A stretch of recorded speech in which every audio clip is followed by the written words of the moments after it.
10वां अध्याय प्रणव एवं पंचाक्षर मंत्र की महत्ता। ब्रह्मा और विष्णु ने पूछा, प्रभु, सृष्टि आदि 5 कृत्यों के लक्षण क्या हैं? यह हम दोनों को बताइए। भगवान शिव बोले, मेरे कर्तव्यों को समझना अत्यंत गहन है, तथापि मैं कृपा पूर्वक तुम्हें बता रहा हूँ। सृष्टि, पालन, संहार, तिरोभाव और अनुग्रह मेरे जगत संबंधी 5 कार्य हैं जो नित्य सिद्ध हैं। संसार की रचना का आरंभ सृष्टि कहलाता है। मुझसे पालित होकर सृष्टि का सुस्थिर रहना उसका पालन है। उसका विनाश ही संहार है। प्राणों के उत्क्रमण को तिरोभाव कहते हैं। इन सब से छुटकारा मिल जाना ही मेरा अनुग्रह अर्थात मोक्ष है। ये मेरे 5 कृत्य हैं। सृष्टि आदि 4 कृत्य संसार का विस्तार करने वाले हैं। 5वां कृत्य मोक्ष का है। मेरे भक्तजन इन 5 कार्यों को 5 भूतों में देखते हैं। सृष्टि धरती पर, स्थिति जल में, संहार अग्नि में, तिरोभाव वायु में और अनुग्रह आकाश में स्थित है। पृथ्वी से सबकी सृष्टि होती है। जल से वृद्धि होती है। आग सबको जला देती है। वायु एक स्थान से दूसरे स्थान पर ले जाती है और आकाश सबको अनुग्रहित करता है। इन 5 कृत्यों का भार वहन करने के लिए ही मेरे 5 मुख हैं। 4 दिशाओं में 4 मुख और इनके बीच में 5वां मुख है। पुत्रों, तुम दोनों ने मुझे तपस्या से प्रसन्न कर सृष्टि और पालन 2 कार्य प्राप्त किए हैं। इसी प्रकार मेरी विभूति स्वरूप रुद्र और महेश्वर ने संहार और तिरोभाव कार्य मुझसे प्राप्त किए हैं, परंतु मोक्ष में स्वयं प्रदान करता हूँ। मैंने पूर्व काल में अपने स्वरूपभूत मंत्र का उपदेश किया है, जो ओंकार रूप में प्रसिद्ध है। ये मंगलकारी मंत्र है।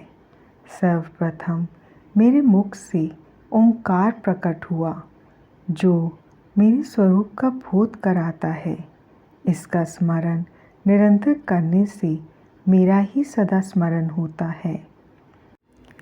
मेरे उत्तरवर्ती मुख से आकार का, पश्चिम मुख से उकार का, दक्षिण मुख से मकार का, पूर्ववर्ती मुख से बिंदु का तथा मध्यवर्ती मुख से नाद का प्रटीकरण हुआ है। इस प्रकार इन 5 अवयवों से ओंकार का विस्तार हुआ है। इन 5 अवयवों के एकाकार होने पर ओम नामक अक्षर उत्पन्न हुआ। जगत में उत्पन्न सभी स्त्री पुरुष इस प्रणव मंत्र में व्याप्त हैं। यह मंत्र शिव शक्ति दोनों का बोधक है। इसी से पंचाक्षर मंत्र ओम नमः शिवाय की उत्पत्ति हुई है। यह मेरे साकार रूप का बोधक है।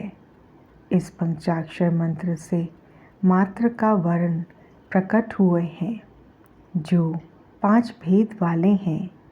इसी से शिरोमंत्र सहित त्रिपदा गायत्री का प्राकट्य हुआ है। इस गायत्री से संपूर्ण वेद प्रकट हुए और उन वेदों से करोड़ों मंत्र निकले हैं। उन मंत्रों से विभिन्न कार्यों की सिद्धि होती है। इस पंचाक्षर प्रणव मंत्र से सभी मनोरथ पूर्ण होते हैं। इस मंत्र से भोग और मोक्ष दोनों प्राप्त होते हैं। नंदिकेश्वर कहते हैं, जगदम्बा उमा गौरी पार्वती के साथ बैठे महादेव ने उत्तरवर्ती मुख बैठे ब्रह्मा और विष्णु को पर्दा करने वाले वस्त्र से आच्छादित कर उनके मस्तक पर अपना हाथ रखकर धीरे धीरे उच्चारण कर उन्हें उत्तम मंत्र का उपदेश दिया। 3 बार मंत्र का उच्चारण करके भगवान शिव ने उन्हें शिष्यों के रूप में दीक्षा दी। गुरु दक्षिणा के रूप में दोनों ने अपने आप को समर्पित करते हुए दोनों हाथ जोड़कर उनके समीप खड़े हो जगत गुरु भगवान शिव की इस प्रकार स्तुति करने लगे। ब्रह्मा विष्णु बोले, प्रभु, आपके साकार और निराकार 2 रूप हैं। आप तेज से प्रकाशित हैं। आप सबके स्वामी हैं। आप सर्वात्मा को नमस्कार है। आप प्रणव मंत्र के बताने वाले हैं तथा आप ही प्रणव लिंग वाले हैं। सृष्टि, पालन, संहार, तिरोभाव और अनुग्रह आदि आपके ही कार्य हैं। आपके 5 मुख हैं। आप ही परमेश्वर हैं। आप सबकी आत्मा हैं, ब्रह्म हैं। आपके गुण और शक्तियाँ अनंत हैं। हम आपको नमस्कार करते हैं। इन पंक्तियों से स्तुति करते हुए गुरु महेश्वर को प्रसन्न कर ब्रह्मा और विष्णु ने उनके चरणों में प्रणाम किया। महेश्वर बोले, आद्रा नक्षत्र में चतुर्दशी को यदि इस प्रणव मंत्र का जप किया जाए तो ये अक्षय फल देने वाला है। सूर्य की संक्रांति में महाआद्रा नक्षत्र में एक बार किया प्रणव जप करोड़ों गुना जप का फल देता है। मृगशिरा नक्षत्र का अंतिम भाग तथा पुण्यवसु का शुरू का भाग पूजा, होम और तर्पण के लिए सदा आद्रा के समान ही है। मेरे लिंग का दर्शन प्रातः काल अर्थात मध्याह्न से पूर्व काल में करना चाहिए। मेरे दर्शन पूजन के लिए चतुर्दशी तिथि उत्तम है। पूजा करने वालों के लिए मेरी मूर्ति और लिंग दोनों समान हैं। फिर भी मूर्ति की अपेक्षा लिंग का स्थान ऊंचा है।